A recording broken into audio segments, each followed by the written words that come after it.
Lancement, Le Havre 2025, réussi!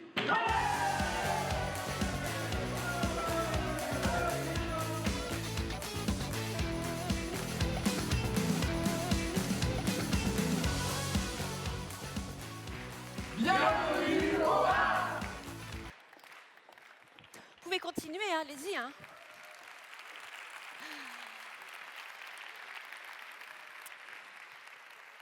Ancienne cité royale, berceau des plus grands écrivains de notre beau pays, la porte défensive de Paris s'impose aujourd'hui comme l'un des plus grands ports en France, après Marseille hein, quand même.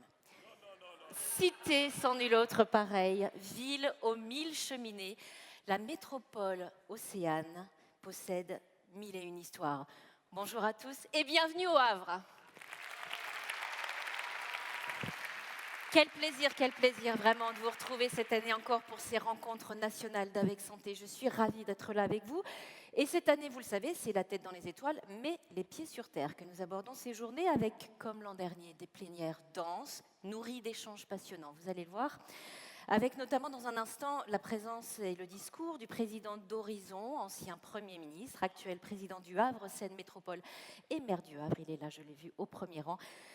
Monsieur Édouard Philippe, qui nous a accordé un peu de temps, comme d'ailleurs le ministre de la Santé et de l'Accès aux soins, qui est là également, Yannick Noder. Échange donc, réflexion, partage d'expériences, interaction. Cette année encore, ces rencontres d'Avec Santé promettent d'être fructueuses. Alors j'espère que vous êtes très en forme. Hein.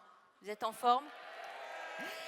Le programme est chargé mais inspirant et pour en profiter pleinement, je vous conseille de télécharger l'application Avec 2025. Allez, je ne vais pas faire plus long, vous êtes tous très impatients de démarrer, alors je vais vous demander de réserver le meilleur accueil, un accueil très chaleureux à l'un des 3 coprésidents d'Avec Santé, Patrick Vuatou.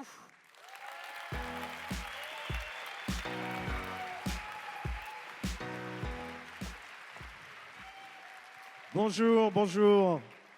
Vous êtes venus comme d'habitude très nombreux des 4 coins de la France, métropole, mais aussi en dehors de la métropole, je le sais. Salut les dom-toms. Ouais. Les maisons de santé sont venues de partout, des 4 coins de la France. C'est une rencontre à chaque fois, chaque année, des rencontres exceptionnelles, des moments émouvants. On en ressort toujours boosté avec plein d'idées, plein de... quelque part un peu la tête dans les étoiles, on verra tout à l'heure. On a des invités de marque. C'est un peu ce millésime 2025 qui est un peu exceptionnel quand même, parce qu'on a quand même un ministre, des anciens ministres, puis peut-être, j'en suis sûr, des ministres à venir dans l'Assemblée, j'en suis sûr, bon, quelque part. On a aussi nos partenaires institutionnels qui sont toujours fidèles. Alors, je ne sais pas si vous avez vu, mais dans un espace qui s'appelle la Scali, on a un dracar. Alors, ce que je vous propose, partenaires institutionnels, ministres, etc., c'est qu'ensemble, on peut aller ramer pour essayer de découvrir de nouveaux horizons, pour pouvoir justement construire, co-construire. Alors, ça fait un moment qu'on le fait, mais on va continuer ensemble à le faire, et pour le plus grand bien des usagers, bien entendu.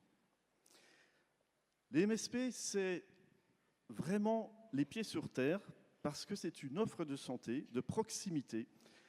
Ça s'enracine dans les territoires avec toutes ses spécificités. Si les maisons de santé sont à peu près 2800 actuellement en France, on espère 4000 à l'horizon 2027, mais c'est pas par hasard en fait. On a un gros travail de terrain qui existe depuis quelques années. Ce travail, c'est les fédérations régionales d'Avec Santé. Et je vous demande de les applaudir parce que là, franchement, chapeau.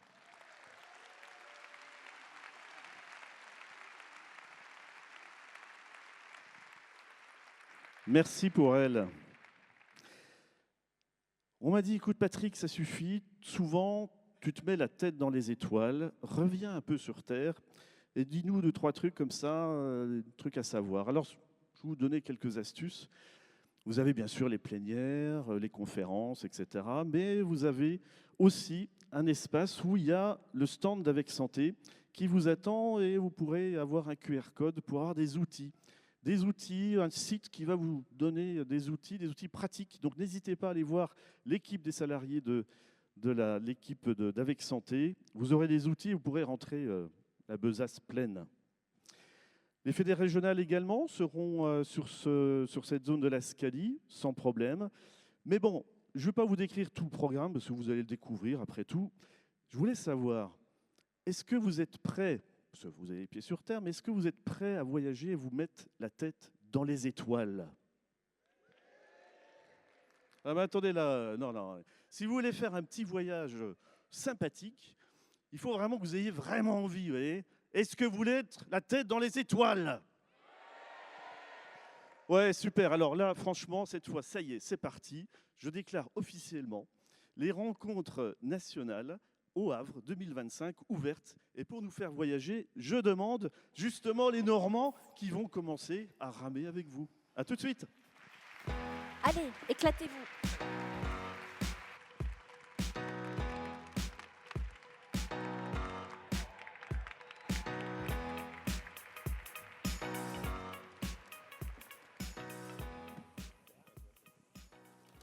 Bonjour. Bienvenue. Heureux de vous voir tous ici. Organiser ces journées a été un vrai défi pour notre fédération qui commence à déployer ses ailes. Vous pouvez imaginer quelle a été notre émulation depuis 3 ans, quand nous avons été choisis pour recevoir ces rencontres. Et vous devinez bien notre plaisir de vous voir tous ici. Mais d'abord, les valeurs qui nous réunissent ici devaient rester concrètes. Donc, ce qui était important pour nous, c'était de garder les pieds sur terre. Dans cet état d'esprit, nous nous sommes mis en ordre de bataille. Et d'ailleurs, qui dit terre dit racine. Et rappelons quand même la racine étymologique du mot équipe, skip, qui en vieux normand veut dire armer un bateau pour partir à l'aventure. Bon Christophe, c'est bien que tu parles de marine, surtout ici au Havre, un port ouvert sur le grand large. Et de quoi a-t-on besoin pour se guider quand on navigue vers le grand large? Des étoiles. Les pieds sur terre, c'est bien, mais les étoiles, la tête dans les étoiles, c'est encore mieux. Et tu vois, quelle classe!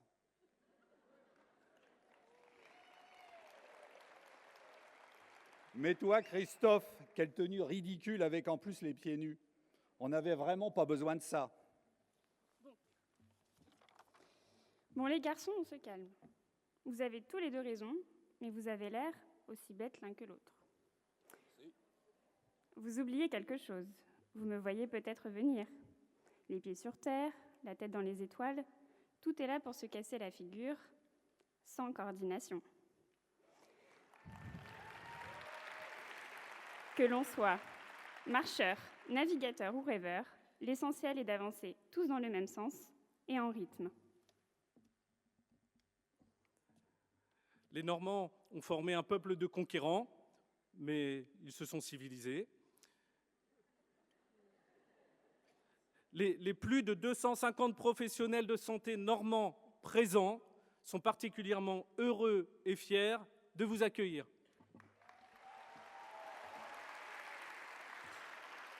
Mesdames, messieurs, vous qui êtes tous acteurs de la santé, que ce soit au niveau local, départemental, régional ou national, nous vous souhaitons pendant ces 2 jours d'avoir les pieds sur terre, la tête dans les étoiles et tout ce qu'il faut entre deux. Bienvenue à ces journées, bienvenue à ces rencontres 2025. Merci. Merci. Merci à tous les 3, on peut les applaudir chaleureusement parce que c'est pas évident de parler sur scène comme ça. Bravo Mégane, Jacques et Christophe. Il est temps pour nous d'accueillir notre hôte de la journée. Je vous remercie d'accueillir très chaleureusement le maire du Havre, président du Havre Seine Métropole, président d'Horizon et ancien Premier ministre, Monsieur Édouard Philippe, s'il vous plaît.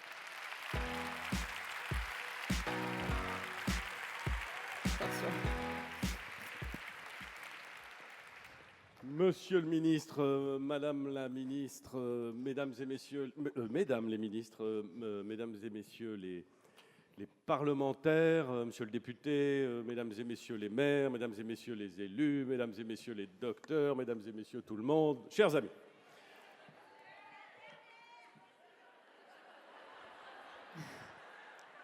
Ok.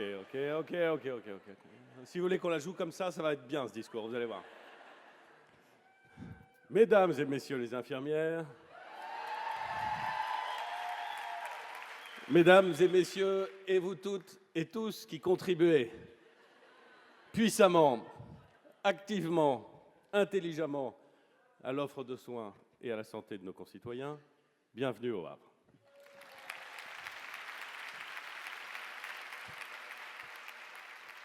Bienvenue au Havre. Je vais faire court sur le Havre, mais ça mériterait d'être plus long. Bienvenue au Havre, dans une ville qui est la grande ville de la Renaissance.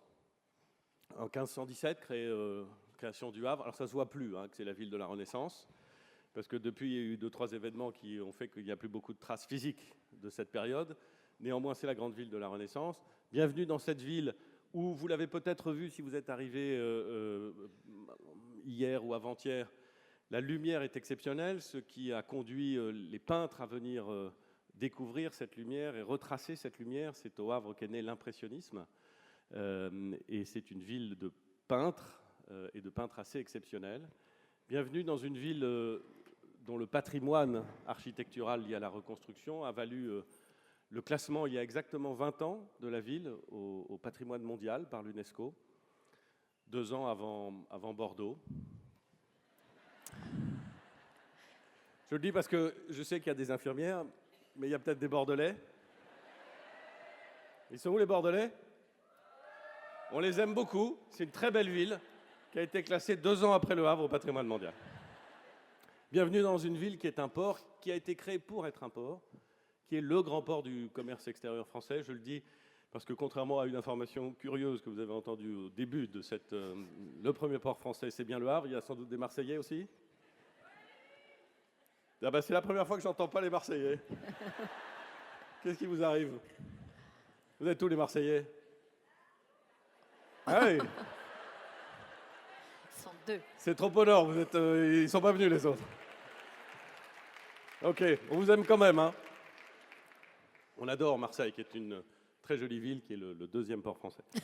Et bon, bienvenue au Havre, dans une ville qui est une ville industrielle, qui est fière de son identité industrielle, qui est une ville portuaire, qui est fière de son identité portuaire, qui est une ville populaire, dont tous les indicateurs sociaux et donc sanitaires traduisent, et depuis très longtemps, une réalité sociologique qui est une réalité sociologique qui est plutôt plus modeste, plus pauvre que la moyenne nationale.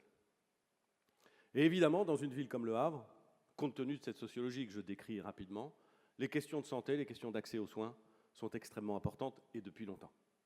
Elles sont importantes partout sur le territoire français. Tout le monde sait bien que l'accès aux soins est une des préoccupations majeures de nos concitoyens. Vous le vivez, moi aussi d'une certaine façon, on le sait. Avec cette caractéristique ici, qu'on a un état sanitaire de la population qui est plutôt en dessous de la moyenne nationale. On a une chance, une très grande chance, qui ne doit d'ailleurs, je le dis en passant, rien aux élus et tout à la culture locale et à la sociologie locale, que depuis très longtemps au Havre, on a un terreau de médecins et de professionnels de santé libéraux, qui ont une très grande culture du travail en commun, de l'organisation collective. Alors je ne dis pas ça pour dire qu'ailleurs, il n'y a pas de travail collectif et de grand... C'est pas ce que je veux dire. Mais de fait, cette culture-là est plutôt plus prégnante au Havre qu'ailleurs. Ce qui veut dire que depuis assez longtemps, les médecins ont organisé un maillage du territoire, une permanence des soins, un système de formation collective qui est assez réjouissant à mes yeux et qui a permis d'apporter un des éléments de la réponse à nos concitoyens. Et forcément, sur ce terrain, les politiques publiques que nous avons mis en œuvre et les évolutions ont été plutôt dans le sens de ce que vous prenez et de ce que vous souhaitez. Je voudrais vous dire un peu une caractéristique de ce territoire, là encore très rapidement, c'est que les politiques publiques à destination de l'offre de soins, à destination plus exactement sur les questions de santé, font l'objet depuis très longtemps d'un consensus politique assez admirable. Je vous le dis parce que l'affrontement politique, ça fait partie du jeu de la démocratie et il ne faut jamais le refuser et jamais le craindre. C'est très sain en fait, d'assumer des désaccords. Mais parfois, sur certains sujets, sans renoncer à ce qu'on croit, on arrive à mettre en place des politiques publiques très puissantes parce qu'elles sont justement très coordonnées et très poussées par toutes les forces politiques. Au Havre, on a réussi à mettre en place un système d'universitarisation de l'hôpital du Havre, c'est-à-dire à faire en sorte que la collectivité finance la partie universitaire de la rémunération des médecins qui viennent s'installer à l'hôpital du Havre, ce qui est quelque chose qui n'existe pas beaucoup ailleurs. On l'a fait dans un consensus politique absolu. Et c'est très précieux. On a développé une première année de santé à l'université du Havre, qui est une petite université, qui n'est pas une université dans laquelle il y a une faculté de médecine, parce qu'on pensait que c'était la meilleure façon de permettre à des gens d'ici de passer cette première année, qui est redoutablement difficile, vous le savez, dans de meilleures conditions que s'ils devaient aller ailleurs, à 80 km, à Rouen, qui est une très belle ville aussi. Il y a peut-être des Rouennais. Très belle ville aussi. Très belle ville aussi. Mais on était content qu'ils puissent rester ici pour faire leurs études, ou pour commencer leurs études de médecine, et pouvoir les aborder dans de meilleures conditions. Ça marche bien. Ça a marché très bien. Je ne dirai jamais assez merci à la faculté de médecine de Rouen et merci aux médecins havrais qui ont encadré cette affaire pour qu'on puisse avancer. Dans bien des domaines, la prévention, l'éducation, le financement, l'aide à l'organisation, la communauté urbaine, la communauté d'agglomération auparavant, la communauté urbaine, essaie de faire en sorte d'accompagner les médecins. Nous avons au Havre, sur le territoire de la communauté urbaine, 54 communes, 280 000 habitants, 13 maisons de santé, dont 10 sur la ville du Havre, 165 000 habitants. Ce qui nous place dans une situation, si on compte les maisons de santé, bon, c'est bien de les compter, l'important c'est qu'elles fonctionnent bien en vérité, mais plutôt assez favorable et plutôt assez en avance dans le peloton des grandes villes de France. Et on en est assez fiers, et ça s'explique à la fois par l'accompagnement que les pouvoirs publics portent, mais aussi probablement par ce terreau que j'évoquais auparavant. Un deuxième mot peut-être plus général sur les questions de santé. On est le 14 mars et je ne peux pas totalement passer sous silence le fait qu'il y a exactement 5 ans, jour pour jour, j'étais Premier ministre et j'annonçais à la télévision, c'était un samedi soir, qu'on allait fermer les restaurants, les bars, et que bref, il n'y avait plus le choix, on devait rentrer dans une phase nouvelle de la gestion de l'épidémie dont chacun se souvient ici. Je me souviens parfaitement que dans les premières semaines de cette épidémie, nos concitoyens, un peu partout en France, le soir applaudissaient les soignants. Ils le faisaient d'abord parce qu'ils avaient peur, ils le faisaient parce qu'ils étaient reconnaissants à tous ceux qui contribuent à la santé de nos concitoyens d'être là, de s'y coller. Et Dieu sait qu'ils se sont collés, que vous y êtes collés. Et ils le faisaient parce qu'ils avaient le sentiment, en faisant ça, de pouvoir dire et faire quelque chose. 5 ans après, notre système de soins a subi un impact majeur, notre pays a subi un impact majeur, et on aura encore beaucoup à apprendre, je crois, de ce que nous avons vécu collectivement et personnellement. Et les effets de ce que nous avons vécu collectivement, y compris sur les questions de santé, n'ont pas fini de se révéler, notamment en matière de santé mentale, nous le savons, notamment en matière de perte de chance pour un certain nombre de nos concitoyens, nous le savons. Mais ça nous oblige à nous poser des questions sur la santé et à vérifier que les choix qui ont été faits vont plutôt dans le bon sens. Je voudrais ne pas être trop long, mais je le suis. Enfin, en même temps, on a commencé en retard, donc allons-y, je veux dire, franchement... Il y a un moment où c'est pas grave. Je voudrais dire que lorsque j'étais Premier ministre et avant que commence l'épidémie, on avait essayé avec un plan qui s'appelait Ma Santé 2022 de mettre en place un certain nombre de briques et un certain nombre de mesures qui nous paraissaient aller dans le bon sens. Au niveau des territoires, en essayant de développer les CPTS, au niveau de la coopération professionnelle, en accompagnant la création des maisons de santé, au niveau des médecins, en faisant en sorte de créer des assistants médicaux qui permettraient de libérer du temps médical, au niveau du numérique aussi, parce qu'on pensait que c'était important, en créant mon espace santé, et puis au niveau de la formation, avec la création des IPA. Il y a des IPA ici ? Eh, bravo ! Franchement, bravo, parce que c'est redoutablement difficile. Mais bravo ! Chapeau ! Voilà. et en faisant aussi une réforme des études médicales. Qu'est-ce qu'on voit quelques années après? On voit d'abord qu'aucun de ces instruments, sauf peut-être la question des études médicales, aucun de ces instruments n'a été remis en cause.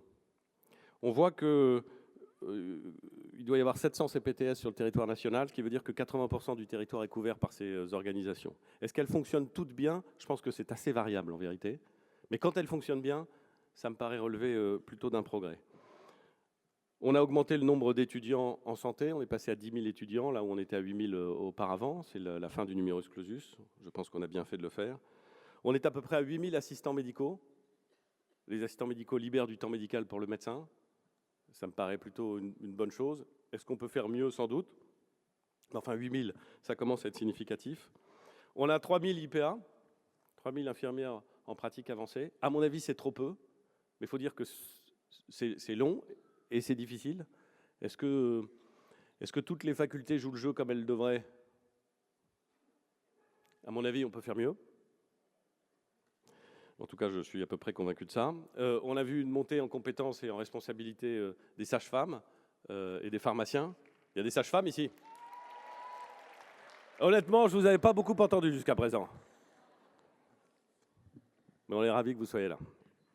Et le numérique en santé avance. 18 millions de nos concitoyens ont ouvert leur espace de santé numérique et on sait qu'il y a environ entre 2 et 3 millions de personnes qui le consultent chaque mois. Donc, ça veut dire que ces briques, elles ont été installées et qu'elles vont plutôt dans le bon sens. Ça veut dire aussi qu'il reste plein de choses à faire en matière de prévention, on le sait, et je ne suis pas sûr qu'on soit excellent. En tout cas, je suis certain qu'on a des très grandes marges d'amélioration, pour le dire poliment. En matière donc je disais prévention, en matière de formation, en matière d'utilisation de l'intelligence artificielle et des données de santé numériques. Je suis très impressionné par ce que j'ai vu, par ce qu'on me montre assez régulièrement d'utilisation de la donnée dans l'accompagnement du médecin, dans l'accompagnement des professions médicales. Je suis convaincu que nous avons là-dessus beaucoup à construire. Et à la fin de la fin, la médecine, la santé, le soin restent des conditions et des éléments essentiels de l'humanité que nous avons en nous. Ça veut dire que ça reste une question d'hommes et de femmes. Et les conditions de cet exercice, celles dont vous faites la promotion, parce que promouvoir à la deuxième personne du pluriel, je ne sais pas si c'est promouver ou promeuvez. Donc celles dont vous faites remarquablement bien la promotion, elles sont essentielles. Je pense vraiment que vous êtes dans le vrai en considérant que l'exercice de la médecine a changé et doit continuer à changer, que travailler en équipe n'est pas simplement plus agréable, ce qui est déjà important, mais c'est aussi plus efficace, ce qui est essentiel, et que en changeant les conditions de l'exercice, en travaillant en équipe, en veillant les uns sur les autres et collectivement sur les patients, on va beaucoup, beaucoup plus loin et on exerce beaucoup, beaucoup mieux son activité. Et voilà, je voudrais vous dire que votre combat il est bon, que vous êtes dans le vrai, et je voudrais vous dire que c'est formidable que vous ayez choisi de venir au Havre pour travailler. Je voudrais vous dire que vous avez fait le bon choix en venant au Havre. Je voudrais aussi vous dire que c'est formidable de travailler, que je vous encourage beaucoup à travailler beaucoup, mais je voudrais aussi vous conseiller un peu de ne pas faire que ça, de sortir de cette salle magnifique, de voir la lumière havraise, de voir l'architecture havraise, de voir les Havrais. Les Havrais, là, honnêtement, si je leur demande ce qu'il faut faire, ils me disent c'est simple, vous les prenez là, tous, et vous les gardez au Havre. Et là, bam, on améliore l'offre de santé au Havre par un facteur considérable. Donc on ne va pas faire ça. En revanche, profitez de ce passage pour voir ce que c'est qu'une ville comme le Havre, une ville résiliente, une ville qui a été détruite et reconstruite, une ville qui s'est pris le choc de la désindustrialisation en pleine poire et qui est engagée dans la réindustrialisation, une ville où les gens seront contents de vous parler, de vous rencontrer et de vous accueillir. Bref, bienvenue au Havre. Merci beaucoup, Monsieur le Premier ministre. Merci infiniment pour cet accueil. Merci beaucoup. Allez, on enchaîne et je vous demande d'accueillir à présent les 3 coprésidents d'Avec Santé, Emmanuel Barlerin, Patrick Vuattou et Pascal Gendry, accompagnés du ministre de la Santé et de l'Accès aux Soins, Yannick Noder. Venez me retrouver, madame, messieurs, sur cette scène pour un petit échange d'une vingtaine de minutes. Je vous laisse la place.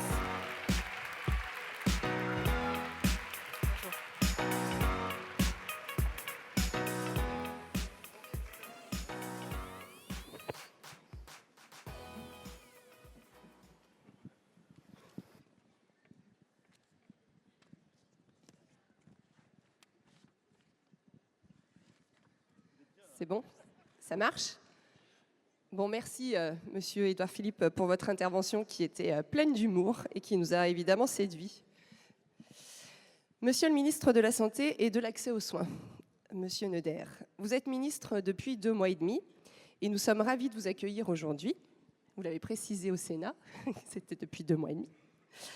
De vous accueillir aujourd'hui au Havre, en présence de nombreux élus, on a pu le voir, dont Édouard Philippe, maire du Havre, et en présence de tous les congressistes, qui sont venus très nombreux de toute la France, tu l'as signalé tout à l'heure, Patrick. Vous avez raison de venir nous rencontrer, de venir percevoir, de venir ressentir la force du collectif pluriprofessionnel. L'intérêt indéniable pour ce modèle d'organisation en maison de santé pluridisciplinaire, en exercice coordonné pluriprofessionnel. Notre motivation et notre dynamique sont appréciées de tous les congressistes aujourd'hui, des élus, mais surtout des usagers. Vous êtes le 4e ministre depuis 2024, vous l'avez vous-même souligné.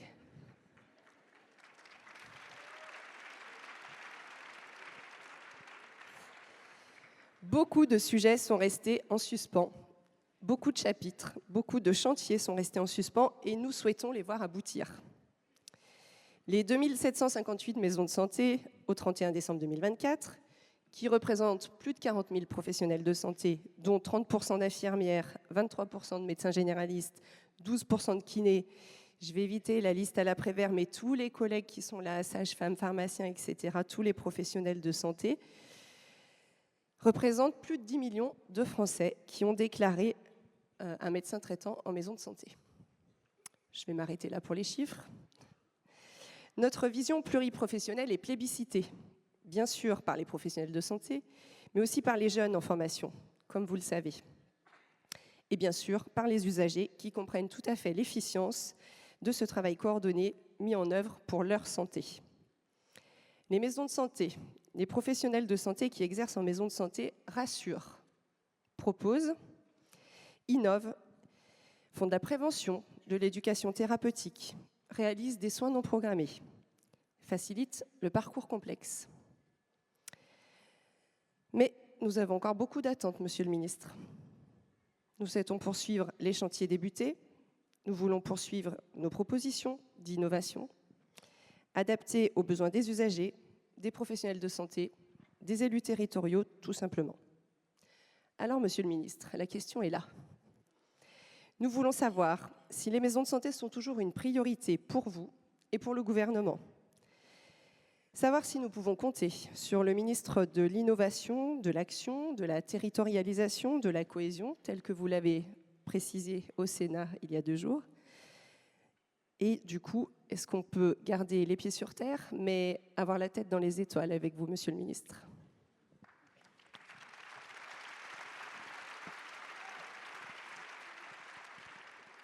Écoutez, bonjour à tous. Alors, je vais répondre avec beaucoup de plaisir à votre question.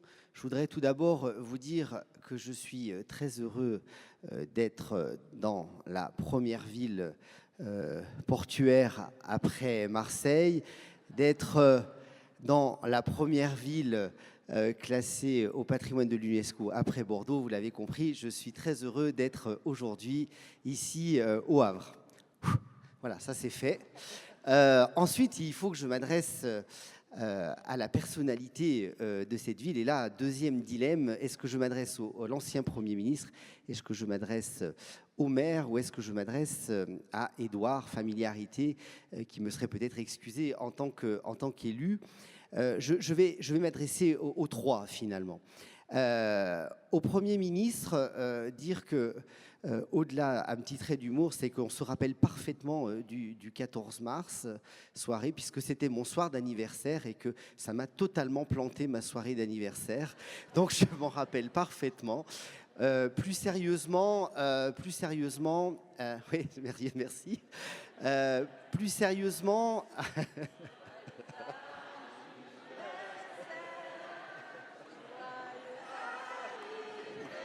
Anniversaire, monsieur le ministre. Joyeux anniversaire. bon.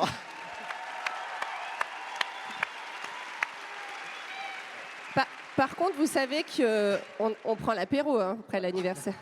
Bon, c'était pas complètement l'effet escompté, c'était simplement pour se rappeler, et je pense qu'on en parlait avec Agnès, que je vais saluer comme il se doit tout à l'heure. On se rappelle effectivement donc on était après le dimanche, et le lundi matin, je me rappelle arriver à l'hôpital, traverser la ville, et cette angoisse qu'on a tous ressentie face aux premiers malades qu'on voyait dans les jours qui sont arrivés. Je vous rappelle nos tenues, enfin toutes ces situations-là. Et je pense qu'il nous faudra quand même, et c'est ce que je souhaite faire avec mon ministère dans les quelques jours qui me restent finalement, si je vous entends, parce que finalement, 4e ministre en 2024, 12 mois, donc on peut considérer qu'on est de l'ordre du trimestre. J'ai dit qu'à l'audition au Sénat, j'étais à 2 mois et demi, donc il me reste 15 jours. C'est pour ça que je viens au dernier congrès que je vais faire et je fais que les premières pierres parce que j'ai bien compris que je n'aurais pas le temps de faire les inaugurations.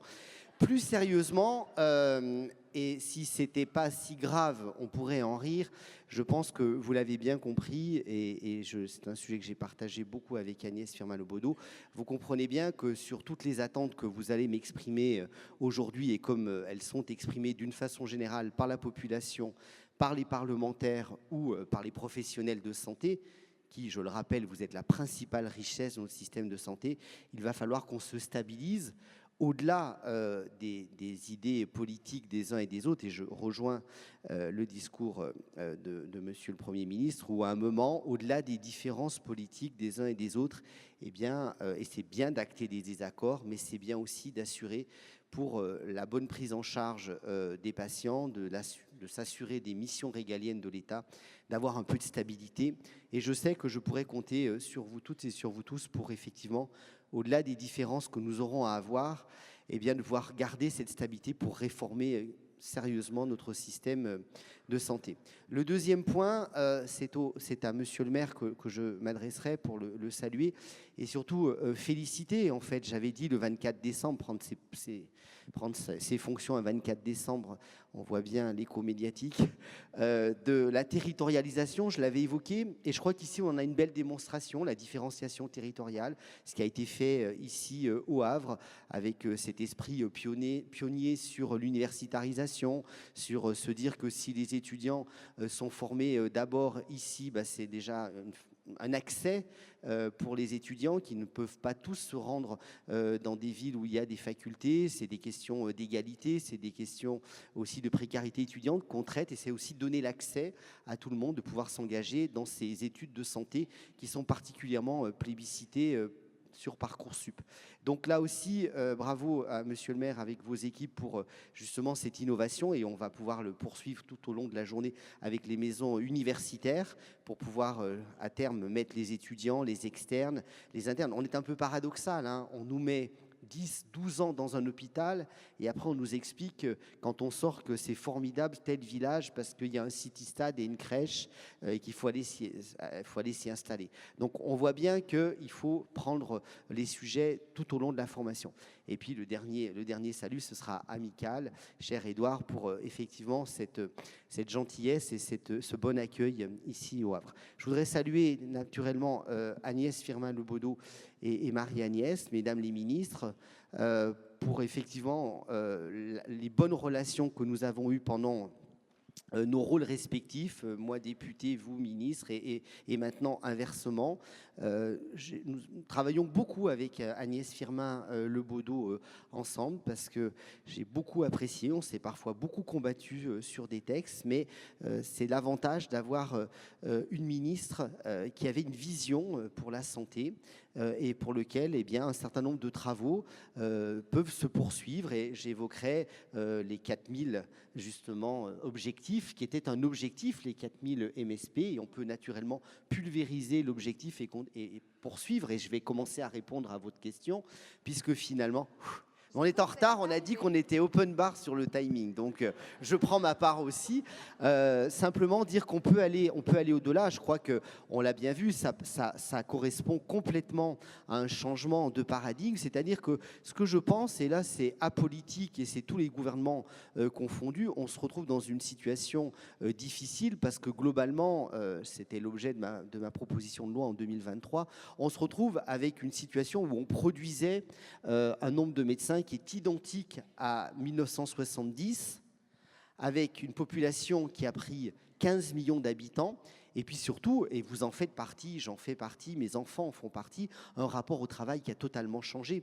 Et je crois que ces débats que nous allons avoir, Agnès me redisait l'intérêt qu'elle avait eu de suivre le débat avec l'Académie de médecine et Jérôme Marty, mais je crois qu'il y a quelque chose qu'on ne mesure pas encore, c'est comment notre société a bougé, et sur le rapport au travail. Quand un médecin généraliste part en retraite, il en faut 2,3.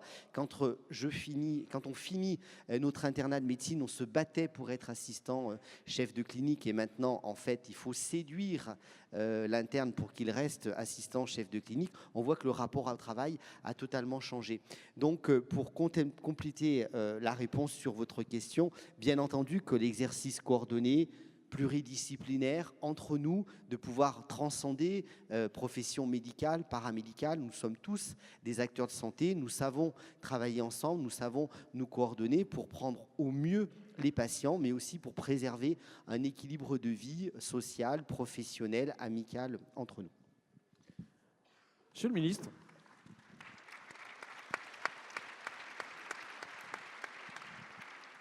Monsieur le ministre, on sait que l'exercice isolé n'est plus le mode d'exercice privilégié par la jeune génération. On sait les difficultés d'accès aux soins. On facilite actuellement l'accès direct auprès de certains professionnels, profession par profession. En ayant une réflexion un peu profession par profession, on donne des professions des compétences nouvelles. Et ça, c'est des évolutions que le mouvement d'Avec Santé soutient fortement, parce que aussi il se fait dans des conditions d'un exercice collectif en équipe, et ça le facilite, ces nouvelles compétences, ce nouvel accès direct.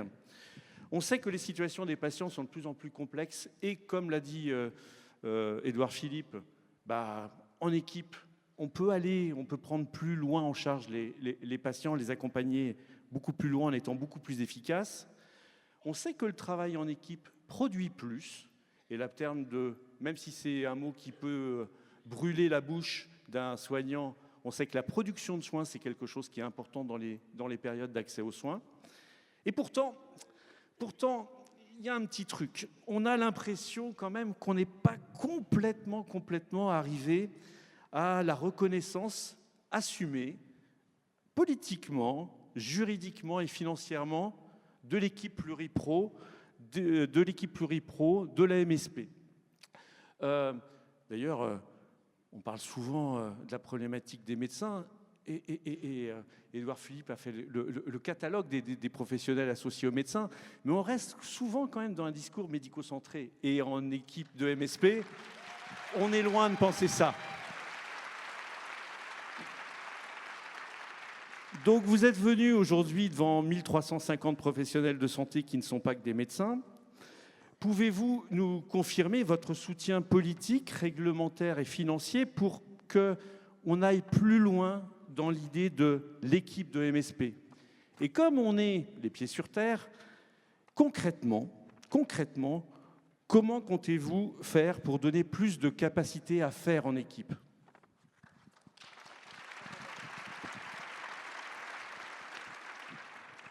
Alors, je pense que déjà, ça part de la formation. je pense que j'ai été longtemps vice-président de région.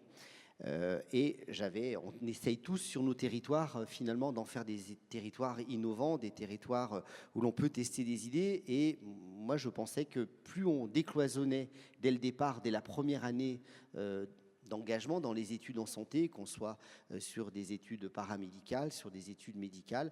Donc moi j'ai fait un institut de formation en santé où on met aussi bien les paramédicaux que les étudiants en médecine, dentaire, pharmaceutique, maïeutique, ils sont tous ensemble. Donc je pense que déjà ce décloisonnement déjà dès la formation, dès le post-bac immédiat est un sujet extrêmement important pour arriver à travailler ensemble. Après moi je pense que d'une façon générale c'est jamais dans la coercition, dans l'obligation de travailler ensemble qu'on le fait. Je pense que c'est dans le plaisir, l'efficience de travailler ensemble dans cet acte de coordination. Et je crois que les accès directs sont maintenant totalement reconnus, même sur les plus récalcitrants, notamment quand ils sont dans un exercice coordonné et qu'une MSP. Après, c'est la valeur d'attractivité sur un territoire. On voit très bien que des professionnels de santé ne s'installent pas isolément et que l'AMSP représente un lieu d'attractivité important. Les élus locaux en sont généralement très acteurs aussi dans les aides financières qu'ils peuvent apporter. Maintenant, je crois que on peut aller plus loin avec des nouvelles missions. Je crois que nous portons collectivement un certain nombre de mesures qui vont arriver, qui vont nous impacter. Je pense que tout d'abord, déjà, on a le sujet des PADU. Et je pense que les MSP, comme l'hôpital, sont des lieux où les PADU peuvent totalement trouver une aisance pour pouvoir exercer. Donc je pense que vous pouvez... Peut-être que dans la salle, tout le monde ne sait pas ce que c'est qu'un PADU. Alors, des praticiens diplômés hors Union européenne, qui sont essentiellement centrés sur l'hôpital, mais on peut envisager aussi qu'ils puissent avoir une activité de territoire. Et je pense que vous êtes le bon lieu justement pour permettre cet exercice-là. Ensuite, nous allons avoir les docteurs juniors, les 4e années de médecine générale, et je pense que vous êtes des bons lieux aussi. En étant considéré comme MSP lieu de stage ? Eh bien, moi, je le souhaite. Moi, je le souhaite. Je le redis, nous sommes en pleine discussion sur ces sujets-là. Nous avons quelque chose d'important que nous devons collectivement réussir. Ces 3700 docteurs juniors qui devront trouver leur lieu d'exercice au 2 novembre 2026. Il ne s'agit pas de les mettre dans un lieu où il n'y a rien, parce que c'est encore une année de formation. Et je pense que vous réunissez tous les critères pour pouvoir les accueillir. Ce n'est pas jamais exclusif, vous n'allez pas accueillir les 3700, mais je pense qu'on peut pouvoir trouver dans un nombre significatif de MSP, c'est notamment celles qui ont déjà de l'expérience, qui sont posées, de pouvoir être lieu de stage. Et ça, c'est quelque chose sur lequel je suis fortement engagé. Ce n'est pas que la volonté du ministre, il faut que tout ça se traduise au niveau territorial, encore une fois. Donc je mobilise et je mobiliserai prochainement, au prochain séminaire des directeurs généraux d'ARS, l'ensemble des DG d'ARS sur ce sujet-là, qui doivent travailler avec les doyens, avec les universités, et puis avec le Collège national des enseignants de médecine générale. Et ça, c'est fondamental. Et je souhaite qu'aussi on puisse faire ce travail collectivement. Les élus qui ont fait l'aménagement du territoire pour que les MSP puissent se mettre, et après ensemencer avec une vision de l'ARS et avec une vision de l'université et du collège des médecins enseignants. Après, je pense qu'on peut aller plus loin dans cette année de docteur junior, et je suis en train de travailler sur un statut d'assistant de territoire pour permettre que, comme nous avons des assistants des hôpitaux, eh bien nous pouvons avoir des assistants de territoire. Donc voilà un peu sur la façon de travailler, naturellement en lien avec les IPA, naturellement en lien avec les assistants médicaux qui vont aussi, je l'espère, augmenter, trouver leur rôle pour libérer du temps, notamment aux professionnels de santé, pour avoir plus de temps, retrouver du temps auprès des patients. Et puis la dernière, c'est aussi en leur donnant de nouvelles missions, et je crois que je ne vais pas développer, parce que j'ai l'impression que j'en ai pas complètement le temps, mais en tout cas sur les missions de prévention, je pense que nous devons totalement investir sur le champ de la prévention. Il va falloir en définir qui sont les acteurs. Je pense que pour le coup, les élus locaux ont un grand rôle dans la prévention. On voit bien quand un maire, notamment engage une campagne Octobre Rose, la confiance que la population a en général de son maire, je crois que ce n'est pas trop démenti ici au Havre, eh bien ça porte les sujets de prévention. Ouais. Donc je crois que ce sont aussi des nouvelles missions où on peut venir dans une MSP comme d'autres lieux de soins avant d'être malade, et ça serait un fabuleux message que l'on pourrait donner. Eh bien justement, la transition est toute faite, puisque la dernière question, ça va porter sur la prévention et la promotion de la santé. On sait que prévention, promotion de la santé sont indispensables face aux grands enjeux de santé publique, vieillissement de la population, addiction, santé mentale, etc. Beaucoup de personnes politiques, institutionnelles, etc., parlent de prévention, n'en parlent beaucoup, mais on a quelques éléments factuels qui ne nous rassurent pas pour autant. Je vais en donner quelques-uns.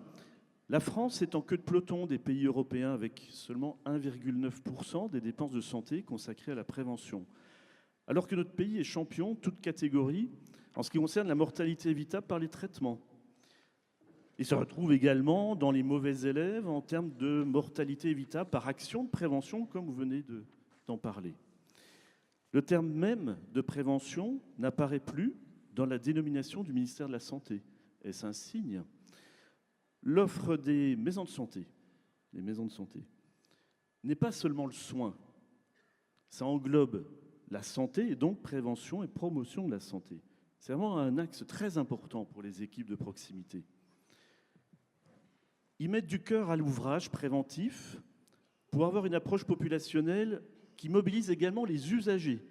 C'est-à-dire qu'on a des équipes faites de professionnels et qui intègrent les usagers dans les actions de prévention pour avoir plus d'impact.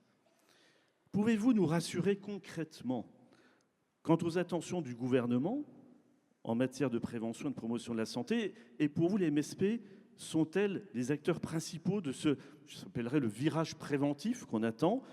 Et comment encourager cette mobilisation des MSP en matière de prévention? Alors, vaste question, mais globalement, moi je vous rassure, c'est pas parce que dans le titre, le mot prévention n'y est pas que j'y avais pas pensé et que mes prédécesseurs n'y ont pas pensé aussi. Je pense que c'est un virage qu'on doit prendre, une acculturation aussi de l'ensemble de notre population, et c'est aussi... Ça dépend aussi de l'engagement de la communauté des soignants pour porter aussi ces messages.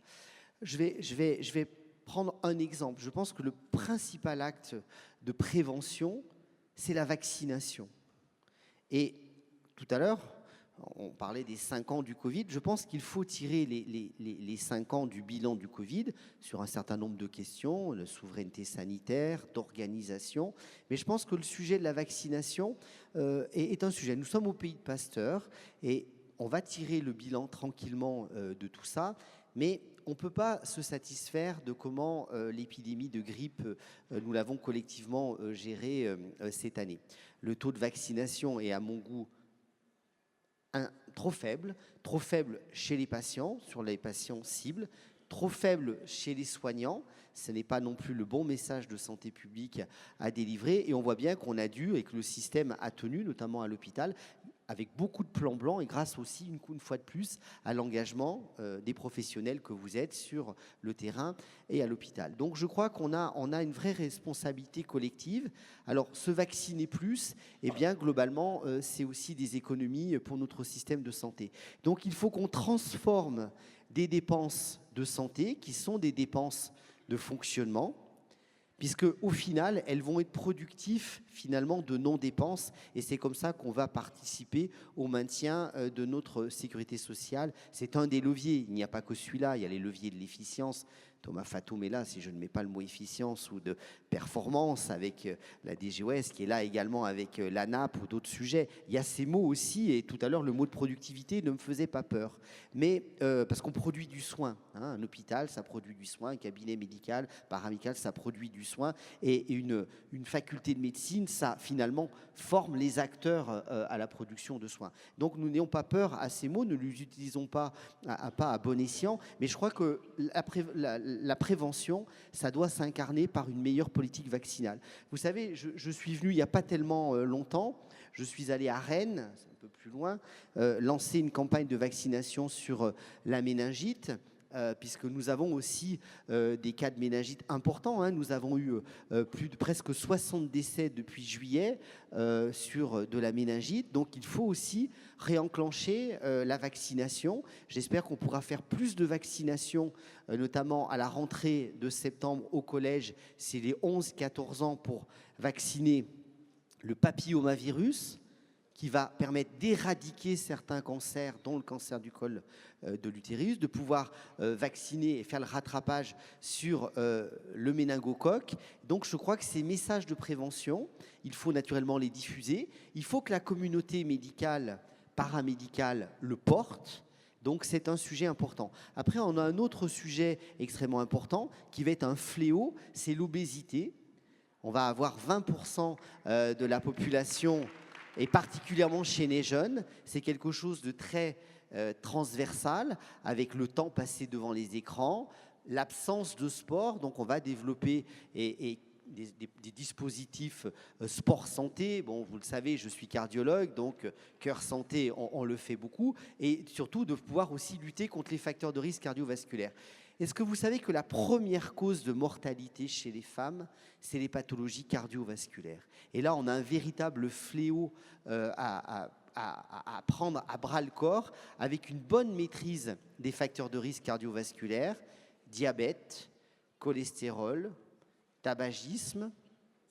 C'est quand même des choses importantes à dépister, et il faut qu'on puisse le faire. Donc ce dépistage, c'est 140 000 décès, infarctus et AVC par an. Je pense que si on fait une politique volontariste sur une meilleure vaccination, je les ai évoqués, papillomavirus, grippe, notamment chez les patients en ALD qui sont les plus fragiles et les patients qui sont notamment dans les EHPAD. Si on fait un dépistage sélectif des facteurs de risque cardiovasculaires, 140 000 décès, et qu'on bouge le dernier plan, les deux derniers plans, si vous me laissez, je suis sur un bout divan, comment ne pas parler effectivement de la santé mentale, de pouvoir avoir aussi ces effecteurs pour le bon dépistage qui contribue à la santé mentale, à l'état, à la définition selon l'OMS de la bonne santé. Et le dernier point, c'est le dépistage des cancers. Je pense que là aussi, nous avons des marges d'amélioration par rapport aux autres pays européens. En tout cas, c'est ce que je souhaite porter le mois prochain en Pologne vis-à-vis de mes homologues, que l'on puisse uniformiser au niveau européen un certain nombre de choses sur le dépistage, et peut-être de dépister plus, hein, quand on voit qu'on a un taux de dépistage de 50% sur le cancer du sein, et probablement aussi se positionner, réfléchir sur l'âge de dépistage, parce qu'on peut peut-être dépister un peu plus tôt. Donc on a un certain nombre de choses à faire sur le dépistage, parce que vous le savez bien, le nombre, l'incidence et la prévalence de certains cancers augmentent. Pancréas, cancer digestif, c'est multifactoriel, hein. Les PFAS, les perturbateurs endocriniens, vous connaissez tout ça aussi bien que moi, mais c'est à nous de faire la promotion du meilleur dépistage, parce que le cas du cancer est très intéressant, particulièrement parce que plus on dépiste, plus on va trouver un cancer en stade précoce, plus on va pouvoir traiter efficacement le malade, qui va avoir moins d'impact sur sa santé, et puis ça va coûter moins cher à notre système. Il faut aussi dire les éléments, c'est-à-dire que si vous avez un dépistage précoce, c'est de la chimiothérapie, de la radiothérapie en moins, et c'est aussi bénéfique pour nos comptes de notre sécurité sociale. Donc nous avons intérêt à mieux faire toutes ces missions, et je sais que vous avez plein de propositions à nous faire, à me faire, et je crois que c'est le moment maintenant. Mais pour cela, vous l'avez compris, je remets une petite couche, mais il faut quand même qu'on puisse durer un peu plus que 3 ou 4 mois, et je pense que cet emballement 2024 n'est pas raisonnable si on veut embrasser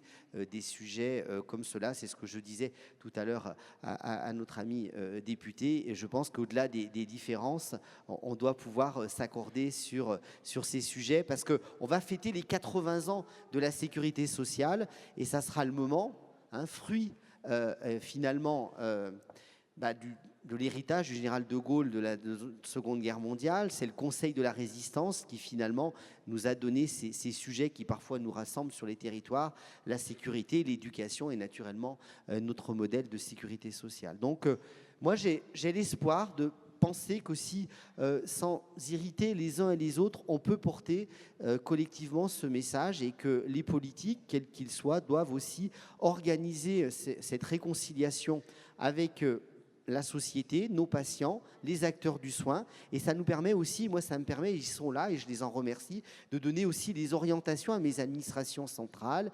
La DGOS est là, elle écoute ce que le ministre dit, elle écoute vos retours. Ça permet aussi de fixer un cap, parce que moi je me mets à la place de mes administrations centrales. 4 ministres, 4 orientations différentes en 2024. Faire et défaire, c'est toujours travailler, mais je pense qu'à un moment, il y a aussi besoin de stabilité. Et je dis le même couplet pour Thomas Fatoum au niveau de la CNAM.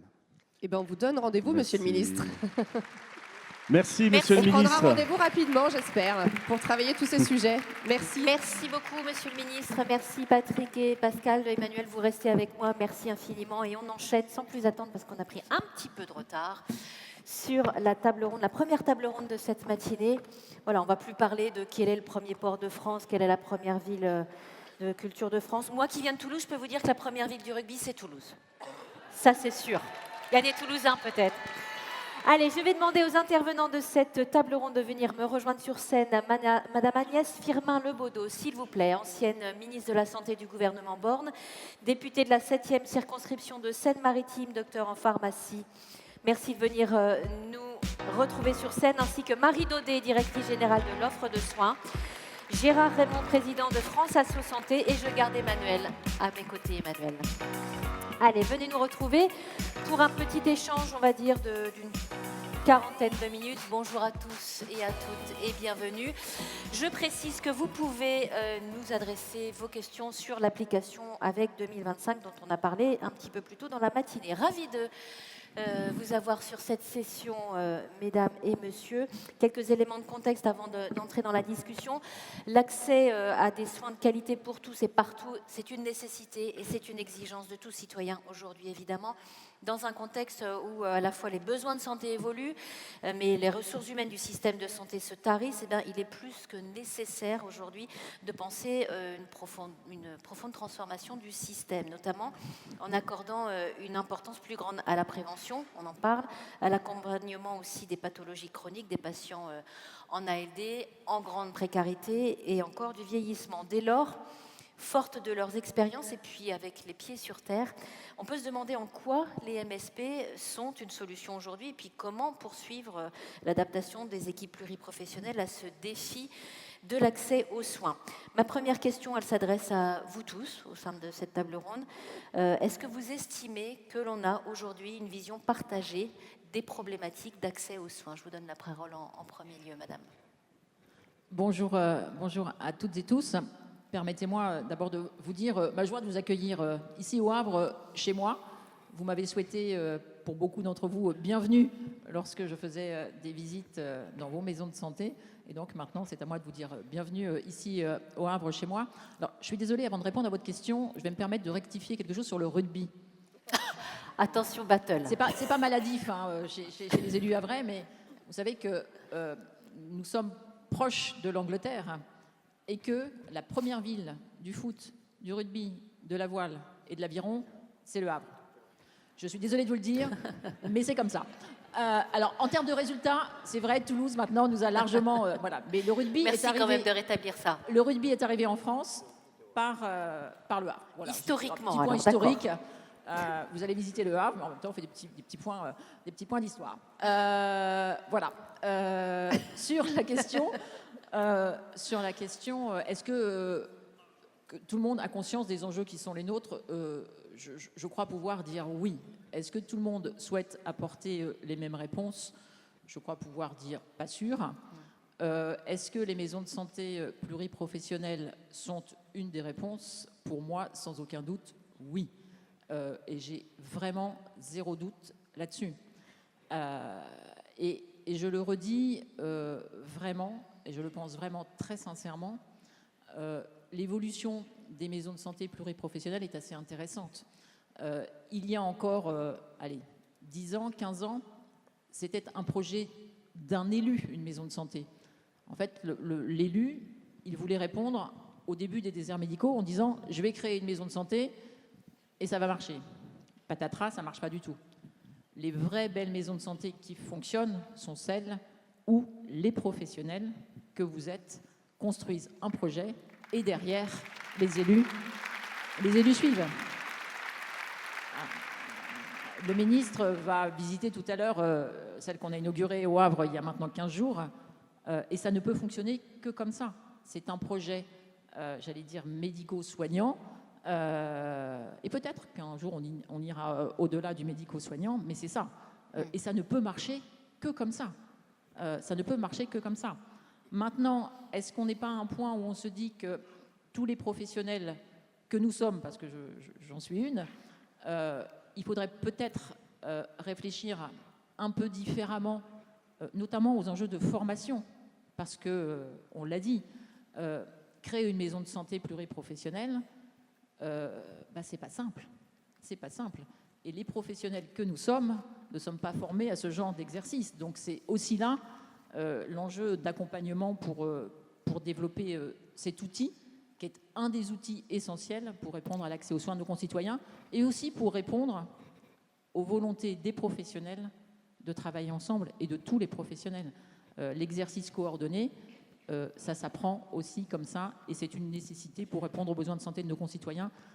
Soyez assurés, et je crois que le ministre l'a très bien dit aussi, que là-dessus, il y a zéro état d'âme et il n'y a plus aucun doute. Maintenant, il faut mettre en musique cette volonté partagée de travailler en ce sens pour les professionnels, mais aussi pour nos concitoyens. Bien sûr, on reviendra à vous dans un instant. Même question à vous, Marie Daudet. Est-ce que vous estimez aujourd'hui qu'on a une vision partagée des problématiques d'accès aux soins ? Bonjour à tous. Oui, je crois que ça a été dit par les précédents intervenants. Il y a un consensus à la fois, je pense, sur le constat qu'on peut faire dans les territoires et sur, quand même, pour une grande partie, sur les solutions à apporter. On connaît les facteurs aujourd'hui qui font que dans certains territoires, l'accès aux soins est devenu parfois compliqué.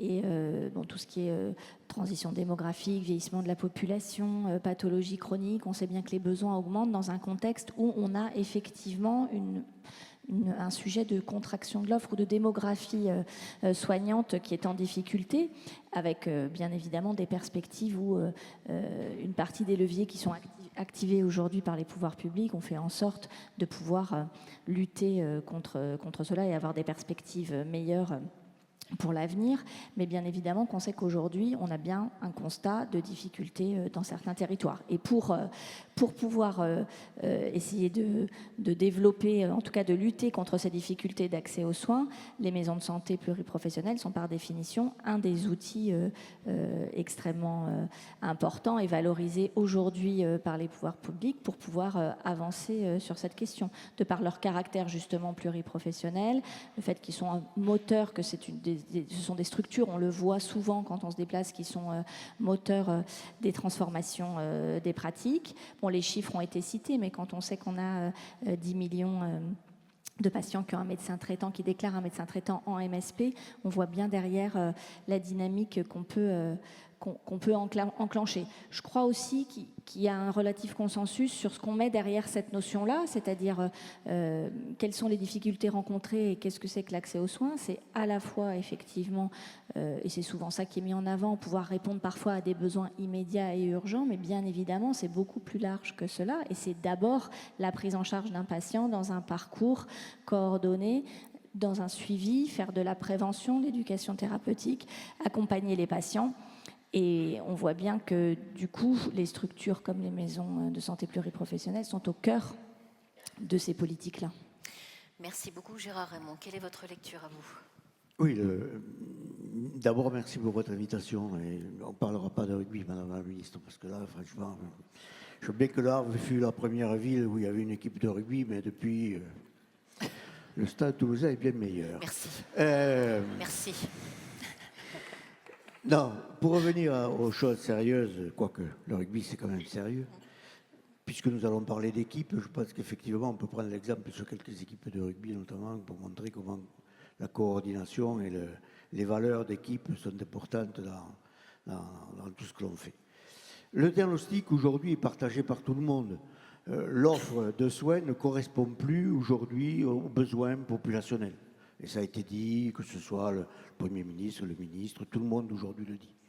Et nous disons qu'effectivement, les maisons de santé, et la coordination et l'équipe de soins est aujourd'hui la réponse à apporter. Non pas une des réponses, mais la réponse à apporter. Ensuite, de voir comment, effectivement, on organise cette équipe-là pour pouvoir répondre à ces besoins-là sur le territoire. Et Madame la ministre vient de le dire, ce n'est pas simplement de construire un beau bâtiment, c'est avant tout d'avoir un projet médical sur le territoire. C'est ensuite de voir comment on peut faire travailler les gens ensemble pour pouvoir répondre à ces besoins-là, avec toutes les transformations aujourd'hui de la société. Donc pour nous, usagers de la santé, associations reconnues d'utilité publique et agréées du système de santé, ça fait bien longtemps que nous demandons effectivement cette coordination des acteurs, ce travail en équipe, pour pouvoir répondre à 3 axes qui sont pour nous essentiels, et ça a été évoqué tout à l'heure, c'est-à-dire la prévention, les missions de santé publique, comment aujourd'hui on apporte effectivement une réponse à l'éducation à la à prendre soin de soi avant d'être malade, et la vaccination en fait partie, mais aussi comment on accompagne les parcours de soins des personnes à tête de pathologies chroniques. Et là, on voit bien aussi qu'effectivement, c'est une équipe de soins. Et ceux qui me connaissent savent de quoi je parle. C'est vraiment une équipe de soins. Il n'y a pas besoin d'un seul médecin, mais il y a besoin évidemment de toute une cohorte pour accompagner ces personnes atteintes de pathologies chroniques. Et en fait, comment on assure une permanence des soins, une réponse immédiate à un besoin urgent pour nous. Et ça, je crois que au-delà des discours, je pense qu'on est en train de prendre conscience, compte tenu des difficultés aussi géopolitiques qui sont les nôtres, mais il va falloir quand même à un moment donné mettre le pied sur l'accélérateur et aller volontairement vers ce besoin de coordination des acteurs et y mettre les moyens. C'est ce que réclament les patients, les usagers de la santé depuis bien longtemps. Emmanuel, en réaction à ce qui vient d'être dit. Je ne vais pas repartir sur ce qui a déjà été dit, mais en tout cas, on partage la même vision, quoique ça nécessite quand même de bien vérifier que quand on parle d'équipe, on parle vraiment d'équipe. Ce n'est pas des métiers les uns à côté des autres. Ce sont bien des professionnels de santé qui travaillent ensemble, réellement ensemble. Et pour ça, on manque encore de moyens. On manque encore d'outils. On manque encore de beaucoup de solutions qui pourraient nous permettre d'aller vers plus d'équipes, d'aller vers plus en équipe, en fait, pour rendre ce service aux usagers et pour aller dans cette dynamique qu'on défend depuis déjà très longtemps. Les moyens sont là, mais ils sont encore trop frileux. Il va falloir qu'on pousse un petit peu plus pour que cette vision et pour qu'on aboutisse à cette prise en charge qu'on attend tellement, que les usagers attendent tellement. Donc voilà, moi, il y a des nouveaux métiers qui arrivent, mais c'est des nouveaux métiers qui sont souvent associés à une profession. Nous, on aimerait qu'elle soit associée à l'équipe, vraiment, pour de bon, cette fois. Alors justement, la seconde question s'adresse à vous tous, mais en démarrant également avec vous, Madame la Ministre, on est à mi-parcours du plan 4000 MSP. Est-ce que ce plan, selon vous, répond vraiment à cette problématique d'accès aux soins ? La réponse est oui. La réponse est oui. Maintenant, il faut se donner les moyens d'y arriver. Mais vous savez, en réécoutant les questions et en se dire qu'est-ce que je peux répondre, moi, je vais vous partager une conviction, et c'est un peu ce qu'a dit le président de France Asso Santé qui me fait dire ça. Vous savez, on est dans... Et le Premier ministre l'a dit tout à l'heure aussi, les briques, elles sont là. J'ai vraiment plus aucun doute sur le fait que les briques, elles sont là. Maintenant, le sujet, c'est qu'il faut, les uns et les autres, à chacune de nos places, on puisse les mettre ensemble, les mettre en musique. Et je dis, c'est un changement d'acculturation. On ne parle plus de l'offre de soins, on parle de répondre aux besoins de santé de nos concitoyens. Donc on a changé de logiciel. Alors moi, j'ai une durée de vie de ministre qui a été 18 mois. Je m'estime assez heureuse, même si j'ai trouvé que c'était très court. Mais malgré tout, j'avais la chance d'avoir un ministère qui a placé une brique aussi qui était pour moi essentielle. C'était organisation territoriale et professionnelle de santé. Ça veut dire ce que ça veut dire. Ça veut dire que la volonté, c'était de changer de paradigme, c'est de faire à partir des territoires, pour les territoires. C'est plus Paris qui décide tout seul de comment ça se passe, c'est on s'adapte à chacun des territoires. Vos maisons de santé, elles sont toutes extraordinaires, mais elles sont toutes aussi différentes les unes que les autres. parce que vos territoires sont organisés différemment, parce que vous, professionnels de santé, dans vos territoires, vous êtes organisés différemment. Et donc, il faut qu'on s'adapte, il faut que le système s'adapte à vous. Et c'est ça le changement de paradigme. Et on en est là. Et donc, il faut qu'on change tous nos logiciels. Ce n'est pas si évident que ça. Travailler en équipe, avec des professionnels qui ont eu l'habitude de travailler dans des cabinets isolés, c'est pas si simple. Et on est là au changement générationnel. Les jeunes, ils ne veulent plus travailler, qu'ils soient médecins, infirmiers, kinés, ils veulent plus travailler tout seuls dans un cabinet, c'est fini. Donc là, on est au moment où tout le monde souhaite aller vers ce changement. Et ça me semble essentiel. Donc on est à la croisée des chemins, mais parce que, et là où je suis intimement convaincue que ça va marcher, parce que la volonté, elle est partagée.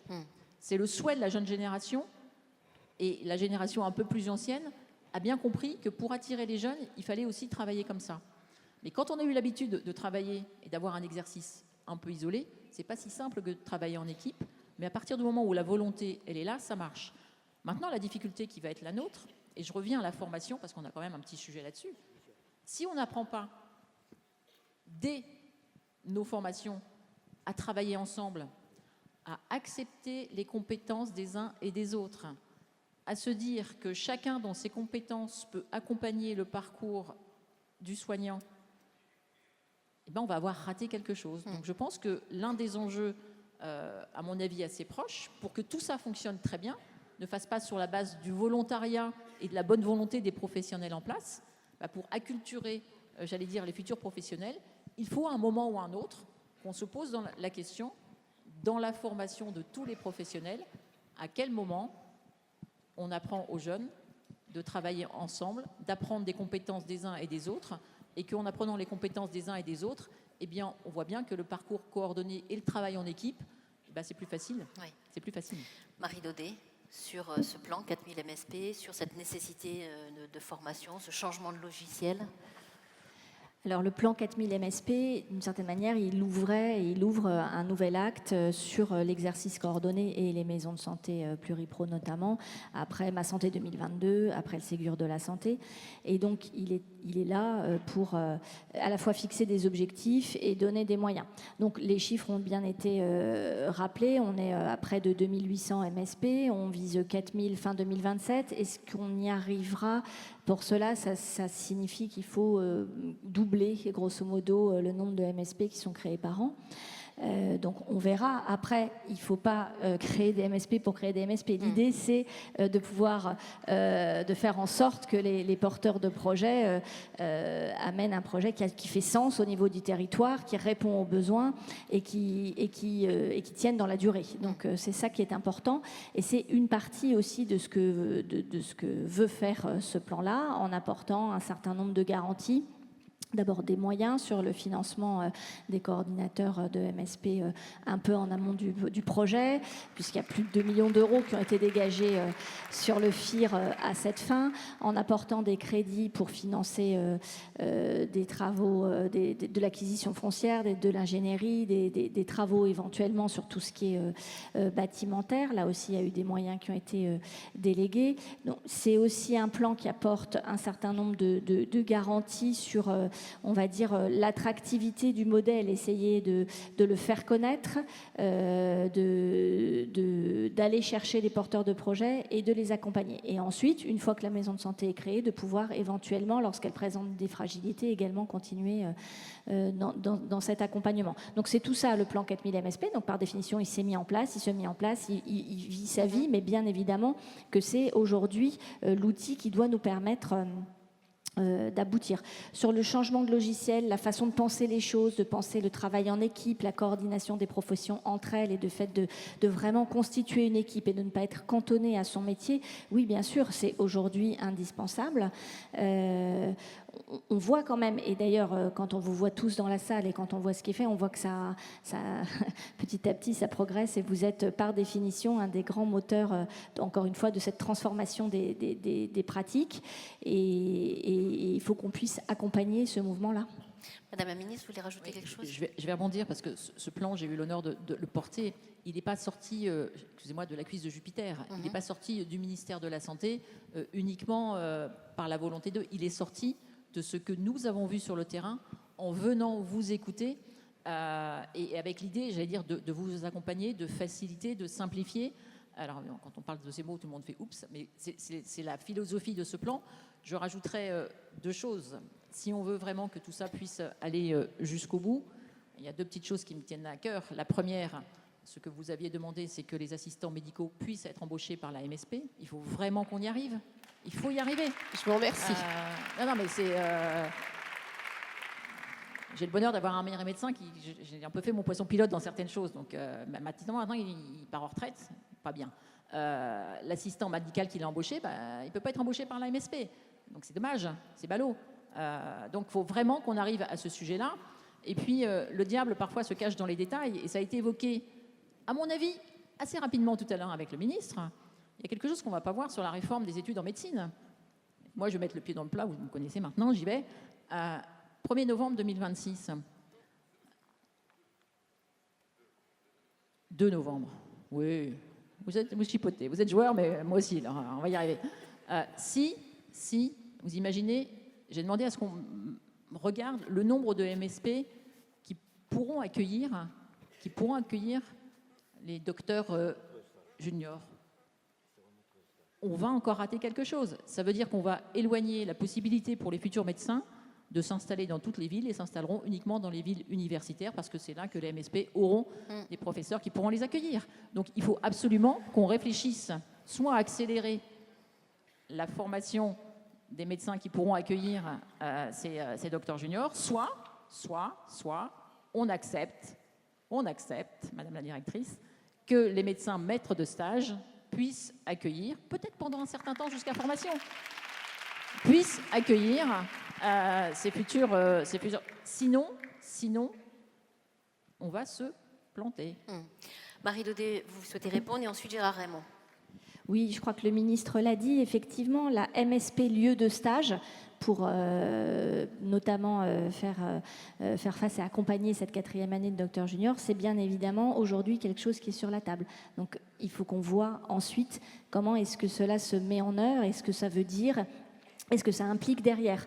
Mais bien évidemment que c'est quelque chose qu'on a en tête et sur lequel on travaille. Il faut qu'on diversifie ces lieux de stage. Il faut qu'ils soient à la fois effectivement en MSP, en centre de santé, en cabinet libéral, partout sur le territoire et spécifiquement sur les territoires qui en ont besoin. Et c'était quand même la promesse initiale aussi de cette 4e année, il faut s'en souvenir. Et donc il faut donner corps à un moment à cette promesse et il faut qu'on voit comment on va fortement inciter les jeunes professionnels à venir travailler là où sur les territoires où il y en a le plus besoin. Et là, c'est vrai que la vision qu'on a actuellement du stage avec un maître de stage, un étudiant, il faut qu'on puisse penser un tout petit peu autrement si on veut pouvoir ouvrir ces terrains de stage justement à des équipes constituées. Donc ça, cette réflexion, et je le confirme, Madame la Ministre, elle est bien en cours au ministère et il faut qu'elle aboutisse pour pouvoir être effectivement effective en 2026. Gérard Raymond. Oui, on partage effectivement cette nécessité d'aller faire des stages au plus près des besoins de la population, et les MSP sont pour nous des endroits où il faut que les médecins juniors fassent effectivement leur preuve. D'ailleurs, vous connaissez l'actualité, il y a une PPL qui va arriver sur un mot qu'il ne faut pas prononcer, qui était sur la régulation, etc. Je me suis déjà exprimé avec le ministre, mais nous souhaitons que dans cette PPL-là, il y ait effectivement une augmentation de stage, pas simplement 1 an, mais peut-être, pourquoi pas 2 ans, pour pouvoir aller sur le territoire, faire apprendre le métier.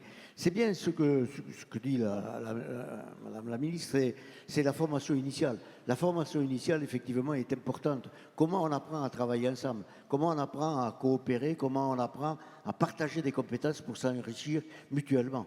Ça, c'est extrêmement important. Et sur le terrain, on a aujourd'hui, ça a été évoqué par M. le Premier ministre, qui avait mis en place cette feuille de route, c'est Mon Espace Santé, c'est les outils numériques en santé, qui doivent permettre effectivement cette facilitation d'information, que ce soit entre les professionnels de santé, que ce soit aussi avec effectivement les patients et Mon Espace Santé. Ces outils-là doivent être eux aussi promus et développés pour que ce travail se fasse ensemble. une question qui pour moi et que pour nous est extrêmement importante. On voit bien, hein, aujourd'hui, les MSP, vous êtes une véritable réalité dans le système de santé. Vous êtes porteur d'un espoir de résolution des difficultés que nous pouvons rencontrer aujourd'hui dans notre système de santé. Bon Dieu, pourquoi pas vous êtes plus implanté dans le cadre des négociations conventionnelles qu'il peut y avoir au niveau national. Tu es notre meilleur avocat, Gérard. Soyez reconnus totalement. Soyez persuadés que les usagers de la santé vous soutiendront dans cette démarche-là. Emmanuel. Merci. Alors, je vais rebondir parce que ce que vous avez dit nous fait plaisir, mais attention à la répartition territoriale. C'est une richesse, mais ça peut être aussi un risque. Un risque, pourquoi? Parce qu'on le voit dans le plan 4000, on le voit dans notre quotidien.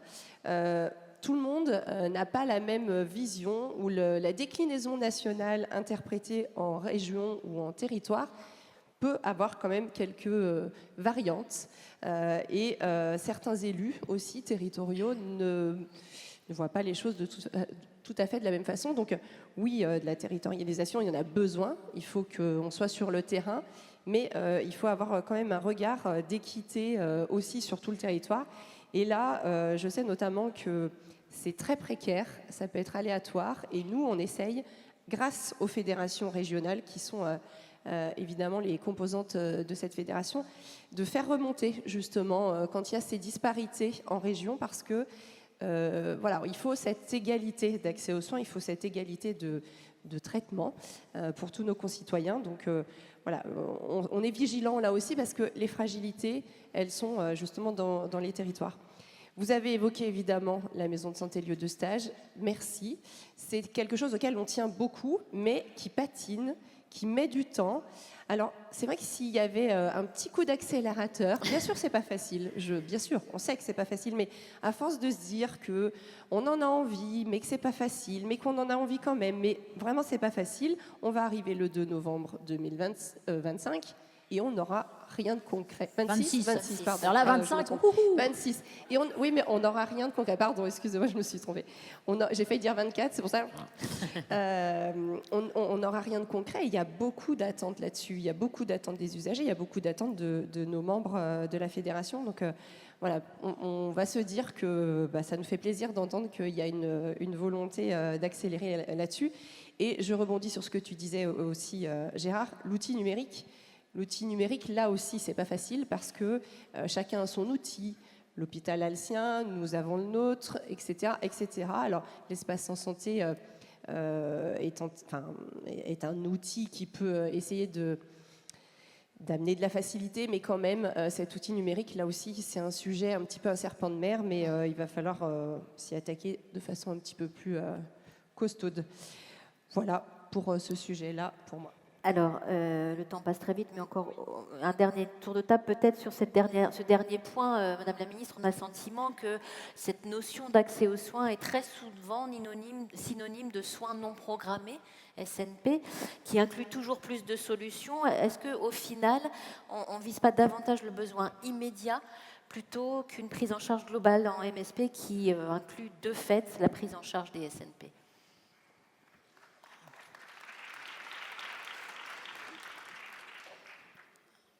C'est assez difficile en 2 minutes de répondre à cette question, mais là, on touche du doigt à la fois ce que nos concitoyens ressentent et on paye peut-être un peu la pénurie actuelle de professionnels de santé et donc, et puis on paye aussi peut-être ce que la santé est devenue un bien de consommation comme un autre.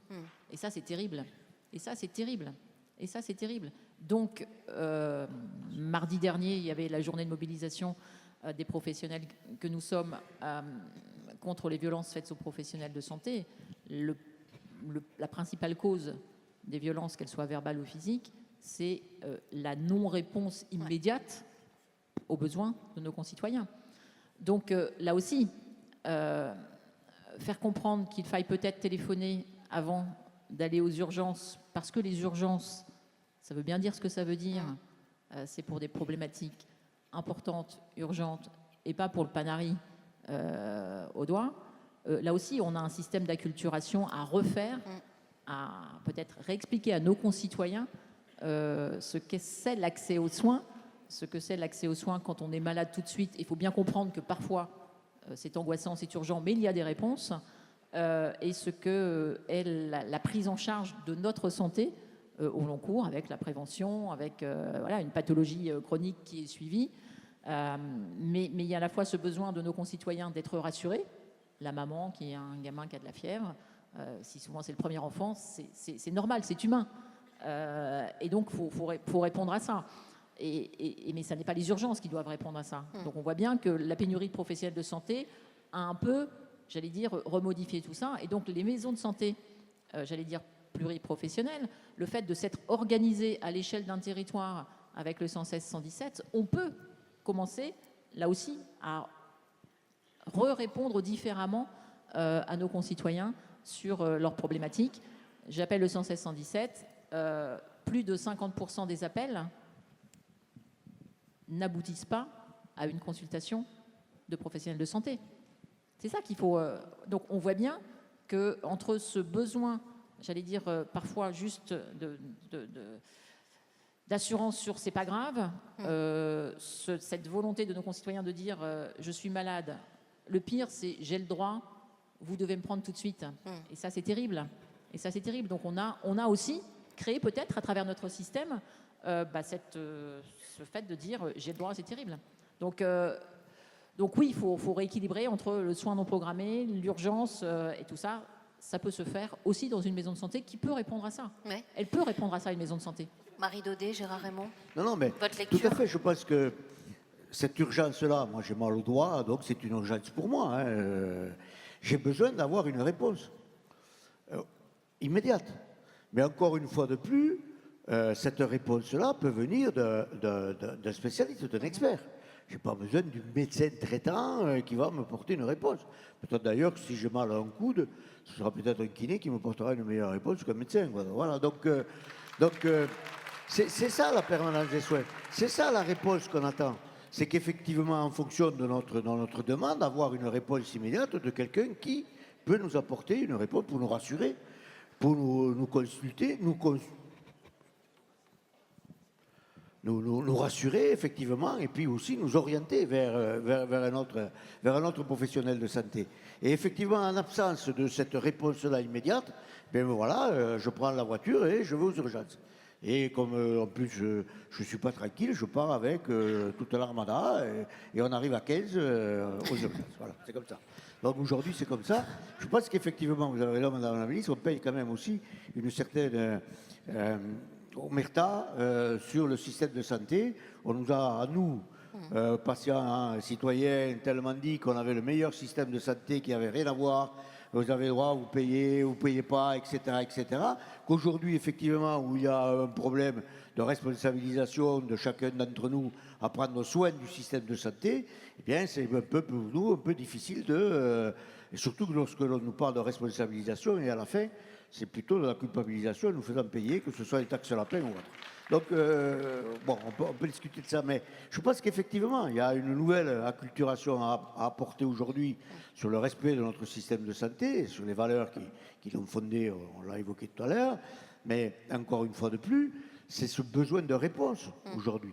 Et ce besoin de réponse immédiate dans les soins non programmés, eh bien, elle doit être faite par un professionnel de santé. Arrêtons de ne faire que cet entonnoir, c'est même plus un entonnoir maintenant, c'est un compte-gouttes de l'entrée dans le système de santé par le médecin.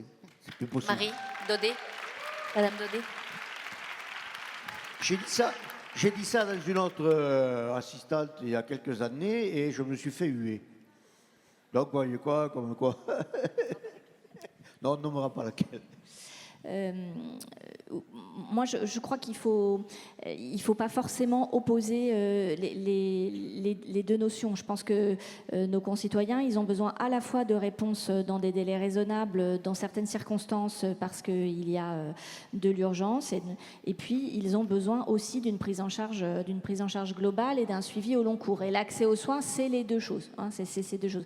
Et je pense qu'il ne faut pas opposer forcément les différentes notions, parce que sinon on va vers un système à 2 étages en réalité, où on va avoir des structures qui se spécialisent sur l'un ou sur l'autre, et je pense que ça c'est pas bien, et que c'est pas vers ça qu'on doit tendre. Donc notre objectif principal, et qui doit être notre objectif commun, c'est de pouvoir couvrir l'ensemble des besoins de santé en intégrant les soins non programmés dans un tout, et dans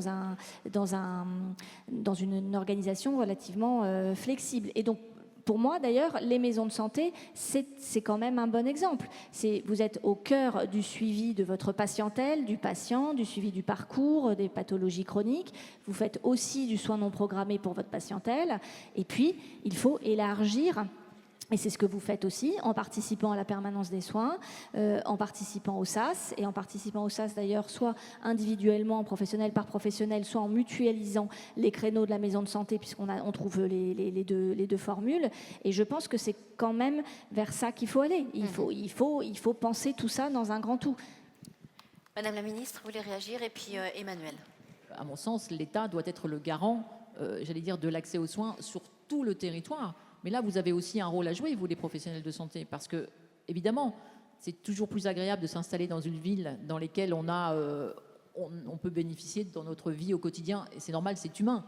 Mais l'enjeu, c'est aussi de pouvoir installer des maisons de santé dans des territoires, un peu plus reculés, qui offrent peut-être pour la vie au quotidien, c'est ça aussi l'enjeu, c'est de comment on essaye, avec vous, de construire ces projets-là, ou comment on organise, pas forcément, in situ l'exercice, mais comment on va vers et on développe le aller vers dans ces territoires.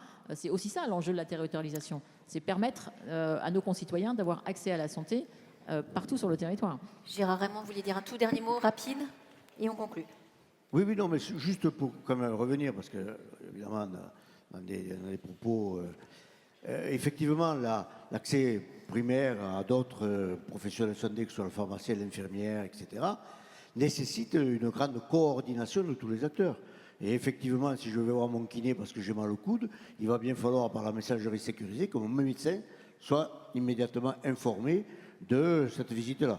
Donc on est bien d'accord qu'effectivement, c'est un travail en équipe, mais la première visite, il n'est pas question pour moi de supprimer le rôle du médecin et de l'équipe traitante, mais il est au cœur de l'équipe traitante, c'est un animateur bien entendu.